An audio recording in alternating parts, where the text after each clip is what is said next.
जवाब होगा, ठीक है? बस आपके दिमाग में लॉजिक आना चाहिए कि फटाफट से लॉजिक कौन-सी लगती है, कौन-कौन सी लगाना चाहिए। अब चलिए हम बढ़ते हैं प्रश्न 2 पे। अब दूसरे नंबर का प्रश्न दिया है। अब प्रश्न कह रहा है कि नीचे दी गई श्रृंखला श्रेणी में अगली संख्या ज्ञात करें। यानी हमें यहाँ पर एक श्रृंखला श्रेणी दी है, इसी में प्रश्नवाचक चिन्ह दिया है।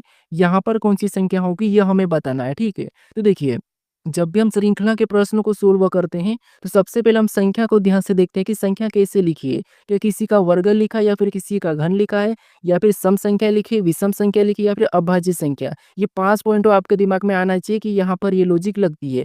उसके बाद अगर आपको फिर भी कुछ नहीं दिखाई देता है, तो फिर आपको क्या करना है, यहाँ पर अंतर देखना है। लास्ट वाला क्या है, अंतर देखना है, तो आपका प्रश्न आसानी से सोल्व हो जाएगा। अब देखिए, यहाँ पर हम अंतर देखते हैं, यहाँ पर 13 के बाद कितना लिखा है, तो 13 के बाद 17 लिखा है, ठीक है?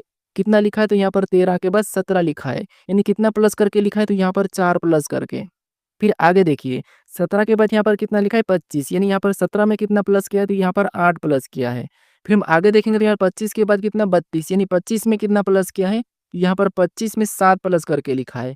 फिर हम आगे देखेंगे तो यहाँ पर 32 के बाद कितना 37, यानी 32 में कितना प्लस किया है, तो यहाँ पर 5 प्लस किया है। तो उसी तरीके से हम क्या करेंगे, अगली संख्या को बताएँगे। लेकिन यहाँ पर भी हमें लॉजिक का पता करना है, ठीक है? कैसे देखिए, यहाँ पर 4 कैसे प्लस हुआ, 8 कैसे प्लस हुआ, 7 और 5 ये कैसे प्लस हुआ, ये देखना है। तो यहाँ पर देखिए, 4 के बाद तो 8 प्लस मतलब 4 का 2 गुना, ठीक है? यहाँ तक तो ठीक है। फिर 8 का भी 2 गुना प्लस होना चाहिए क्योंकि पैटर्न सही होना चाहिए, लेकिन यहाँ पर तो 7 प्लस हो रहा माइनस होके। तो यहाँ पर क्या कर सकते हैं, थोड़ा-सा यहाँ पर भी लॉजिक को देखिए क्योंकि आपको लॉजिक याद होना चाहिए। तो यहाँ पर देखिए 4 प्लस हुआ, ठीक है पहला, यानी यहाँ पर 13 के डिजिट को जोड़ेंगे तो कितना होगा 4 और यहाँ पर 4 प्लस।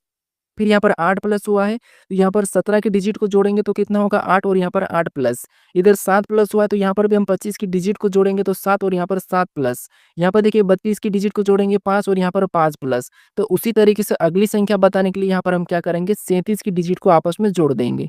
तो यहाँ पर 3 और 7 कितने हो जाएँगे, 10 हो जाएँगे, तो यहाँ पर कितने प्लस करेंगे 10, ठीक है। तो 37 में जब आप 10 को प्लस करेंगे तो यहाँ पर क्या हो जाएगा, तो यहाँ पर हो जाएगा 47, ठीक है। कितना हो जाएगा 47। ऑप्शन में देखिए 47 कहाँ पर है, तो ऑप्शन नंबर हमें डी में दिया है, तो ऑप्शन नंबर डी हमारा यहाँ पर सही जवाब होगा, ठीक है। बस आपके दिमाग में प्रश्न को देखते ही बस लॉजिक का पता होना चाहिए कि लॉजिक कौन-सी लगेगी, ये दिमाग से बाहर आना चाहिए, ठीक है। बाकी रीजनिंग सरल है, बस सबसे पहले ये आसान है कि आपको लॉजिक पता होना चाहिए।